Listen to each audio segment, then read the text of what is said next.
ആറ്റിങ്ങൽ മുമ്പ് നടന്ന ഇരട്ട കൊലപാതകം, അതിലൊന്നൊരു പിഞ്ചുകുട്ടി കേട്ടോ, ഒന്ന് അതിൻ്റെ അമ്മമ്മ, പ്രായമുള്ള ഒരു സ്ത്രീ.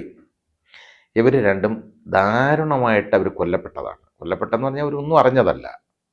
ആ കൊലപ്പെടുത്തിയത് ആരാണെന്ന് ചോദിച്ചു കഴിഞ്ഞാൽ അവരുടെ മരുമകളാണ്, കാമുകനെ കൊണ്ട് ജയിപ്പിച്ചേക്കുന്നതാണ്. അന്ന് വലിയ ഒച്ചപ്പാടുണ്ടാക്കിയ സംഭവമാണ്. അപ്പോൾ അതിനകത്ത് ആ കേസിൽ വധശിക്ഷ കൊടുത്തു എന്നുള്ളത് യഥാർത്ഥത്തിൽ അത് പര്യാപ്തമായി കൊടുക്കാൻ പറ്റിയതാണ്. കാരണം ഇവരൊന്നും അറിഞ്ഞില്ല. അവനെ അവിടുന്ന് പ്രീ മെഡിറ്റേറ്റഡ് ആയിട്ട് ഈ ഈ വലിയ വെട്ടുകത്തിയൊക്കെ വാങ്ങിച്ച് പൊതിഞ്ഞ് റെഡിയാക്കി വന്നേക്കാണ്. അപ്പോൾ വന്ന് അത് നിരാശ്രയരായ ഒരു പിഞ്ചു കുഞ്ഞിനെയും അതേപോലെ ആ കുഞ്ഞിനെയൊക്കെ വെട്ടിക്കൊല്ലുക നമുക്ക് ചിന്തിക്കാവുന്ന കാര്യമാണ്. അതേപോലെ ഈ പ്രായമായ സ്ത്രീയെയും കൊലപ്പെടുത്തിയതാണ്. അവരൊന്നും അറിഞ്ഞതല്ല ഇതൊന്നും. അവരെന്തിന് കൊല്ലപ്പെട്ടു എന്നവർക്കറിയാം. അതാണ് അവരുടെ പ്രശ്നം. അവർ എന്തിന് കൊല്ലപ്പെടുന്നെന്ന് പോലും അവർക്കറിയില്ല.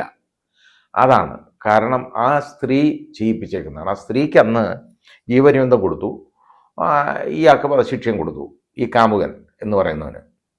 യഥാർത്ഥത്തിൽ അത് ശരിയായ ശിക്ഷ തന്നെ ആയിരുന്നു ആ ട്രയൽ വിചാരണ കോടതി കൊടുത്തത്.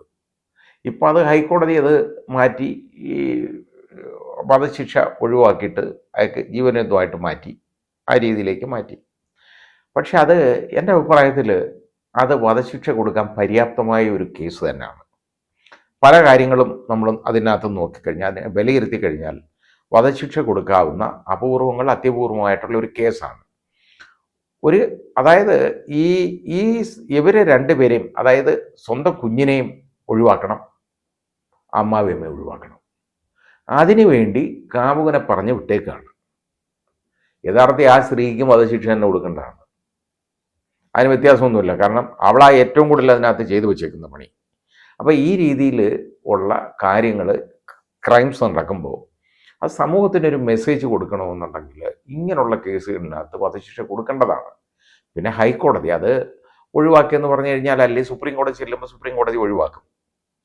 പക്ഷേ ഹൈക്കോടതിക്ക് വേണമെങ്കിൽ ഇത് കൺഫേം ചെയ്യാമായിരുന്നു ഇതിനകത്ത്. കാരണം അത് ആ വിചാരണ കോടതി ആ സ്ത്രീയെ ഒഴിവാക്കിയിട്ട് അവർക്ക് ലൈഫും കൊടുത്തതിന് ശേഷം ഇവർക്ക്, കാരണം അവർ ഡയറക്റ്റായിട്ട് പാർട്ടിസിപ്പേറ്റ് ചെയ്തിട്ടില്ല, ഗൂഢാലോചനയാണ്, അവരെ അയച്ചതാണ്, വേറൊന്നുമല്ല.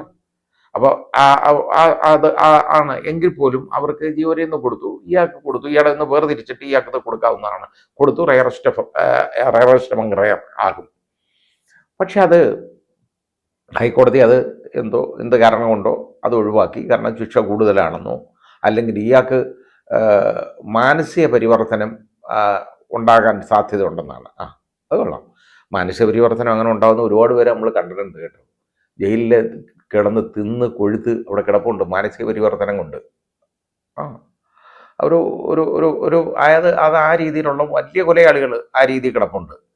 ഇതിൻ്റെയൊക്കെ ചെലവ് നമ്മൾ വഹിച്ചോണം, അതായത് ജനങ്ങൾ. അതാണ് വേണ്ടത്.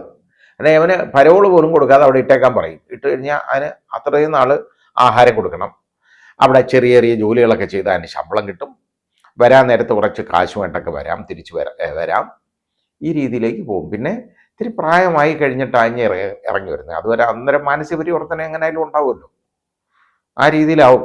കാരണം ചെറുപ്പത്തിൻ്റെ ഇതൊക്കെ അങ്ങ് വിട്ടുപോയി, ആ രീതിയിലേ ഇനി ഇറങ്ങി വരാൻ ഒക്കുള്ളൂ. അതുകൊണ്ടായിരിക്കാം ഏതായാലും ഹൈക്കോടതി അത് ആ ശിക്ഷ അതിനകത്ത് ഇളവ് കൊടുത്തെന്ന് പറഞ്ഞാൽ അതിലെ ലെസർ ആൾട്ടർനേറ്റീവ് ആയിട്ടുള്ള ജീവപര്യന്തം ആക്കി കൊടുത്തു. പക്ഷേ ഞാൻ പറഞ്ഞില്ലേ, ഇങ്ങനെയുള്ള കേസ് എന്ന് പറയുന്നത് ഇതൊരു പ്രത്യേക കേസ് തന്നെയാണ്. ഇത് ഒരുപാട് ഉണ്ടാവാറില്ല നമുക്ക്. കാരണം ഇതേപോലെ, അതായത് സ്വന്തം കുഞ്ഞിനെ ഒഴിവാക്കാനായിട്ട് ഒരുത്തനെ പറഞ്ഞയക്കുന്നതെന്ന് പറഞ്ഞു കഴിഞ്ഞാൽ ആ സ്ത്രീയുടെ മനോവ്യാപാരം നമ്മളൊന്ന് ആലോചിച്ച് നോക്കുള്ളൂ, മനസ്സെന്താണെന്ന്. ലൈംഗികതയ്ക്കാണ് അവിടെ പ്രത്യേകത അവർ കൊടുക്കുന്നത്, മുൻതൂക്കം, അല്ല സ്വന്തം കുഞ്ഞിനെ അല്ല. അതാണ് നമ്മളിവിടെ കാണുന്നത്. അപ്പോൾ അത് സമൂഹത്തിൽ ഈ രീതിയിലുള്ള കാഴ്ചപ്പാടുള്ള ആളുകൾ, സ്ത്രീകളുണ്ടെന്നുള്ളത് നമുക്ക് ചിന്തിക്കാൻ പോലും ഒക്കാത്ത ഒരു കാര്യമാണ്. കാരണം ഈ കുഞ്ഞ് മരിക്കുമ്പോഴും അത് അമ്മയെന്നും പറഞ്ഞായിരിക്കത്തില്ലേ അത് കരഞ്ഞേക്കുന്നത്. നമ്മൾ ആലോചിക്കാം, അമ്മയെന്നും പറഞ്ഞായിരിക്കുമല്ലോ ആ കുഞ്ഞ് കരഞ്ഞേക്കുന്നത്.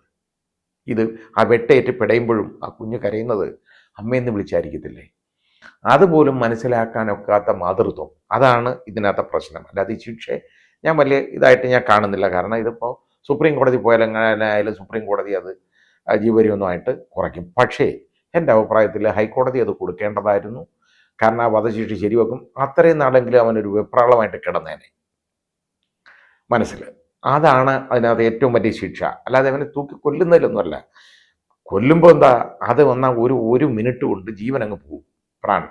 പക്ഷേ അതുവരെ അവൻ അനുഭവിക്കുന്ന ആ മാനസിക വ്യതയുണ്ടല്ലോ, ആ കയറ് സ്വപ്നം കാണുന്നത്, അതാണ് അതിനകത്ത് ഏറ്റവും വലിയ ശിക്ഷ. ഞാനതാ കാണുന്നത് ശിക്ഷയായിട്ട്. അത് കൊടുക്കാമായിരുന്നു. പ്രത്യേകിച്ചും ഇതേപോലുള്ള മാതൃത്വങ്ങൾ ഇടപെടുന്ന കാര്യത്തിനകത്ത് ഇതൊന്ന് കൊടുക്കേണ്ടതായിരുന്നു. ആ കുഞ്ഞിൻ്റെ കരച്ചിൽ ഇപ്പോഴും നമ്മുടെയൊക്കെ ചെവി മുഴങ്ങുന്നു. ആ കുഞ്ഞ് കരയുന്നതെന്ന് ആലോചിച്ച് നോക്കിയുള്ളൂ. ഒന്നും അറിയാത്ത ഒരു പെഞ്ചു കുഞ്ഞ് വെട്ടേറ്റ് മരിക്കല്ലേ, അമ്മയെന്ന് വിളിക്കത്തില്ലേ അത്? മരിക്കാൻ നേരത്തും അതല്ലേ അത് വിളിക്കുന്നത്. പക്ഷെ അതുപോലും മനസ്സിലാക്കാനുള്ള മനസ്സ്, മാതൃത്വം ഇവിടെ മരിച്ചു പോകുന്നു, മരവിച്ചു പോകുന്ന ഒരു കാഴ്ച നമ്മളിവിടെ കാണുന്നത്.